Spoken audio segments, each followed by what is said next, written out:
చంద్రబాబు నాయుడు గారి కూటమి ప్రభుత్వం అధికారంలోకి వచ్చిన తర్వాత ఈ 13 నెలల కాలంలో ఆంధ్రప్రదేశ్ రాష్ట్రంలో మద్యం ఎక్కడికక్కడ ఏరులై పారుతా ఉంది.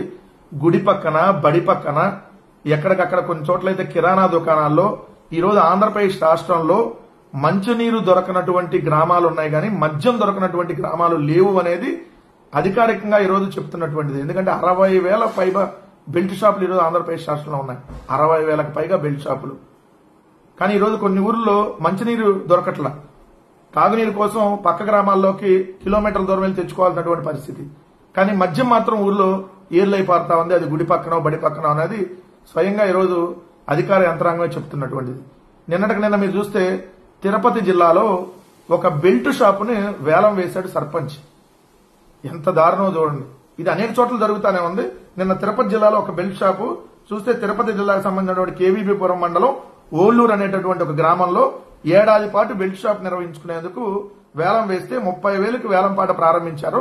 30,000కి వేలంపాట ప్రారంభిస్తే 2,38,000కి ఓ వ్యక్తి ఆ బెల్ట్ షాప్ దక్కించుకున్నాడు.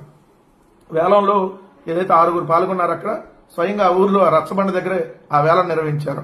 అంతకుముందు కొన్ని గ్రామాల్లో అయితే డైరెక్ట్ గా గుడి ఏదైతే దేవుడి గుడిలోనే ఈ బెల్ట్ షాపులకు సంబంధించినటువంటి వేలాలు జరిగినాయి. అంటే అనధికారికంగా ఈ రోజు బెల్ట్ షాపులు ఏ విధంగా విచ్చలవిడిగా ఆంధ్రప్రదేశ్ రాష్ట్రంలో ఉన్నాయంటానికి స్వయంగా పాడుకుంటున్నారు బెల్ట్ షాపు. అంటే ఆ గ్రామంలో బెల్ట్ షాపుకి 30,000కి స్టార్ట్ చేస్తే వేలం 2,35,000 వెళ్ళిందంట. సో ఏ విధంగా ఆంధ్రప్రదేశ్ రాష్ట్రంలో చంద్రబాబు నాయుడు గారు వచ్చిన తర్వాత ప్రజల ప్రాణాలతో చెలగాటం ఆడుతున్నాడో ఒకసారి చూడండి. ఎందుకంటే నిన్న కూడా 129% బీర్ పెరిగినాయి అంట. 129%, 28% లిక్కర్ సేల్స్ పెరిగినాయి అంట.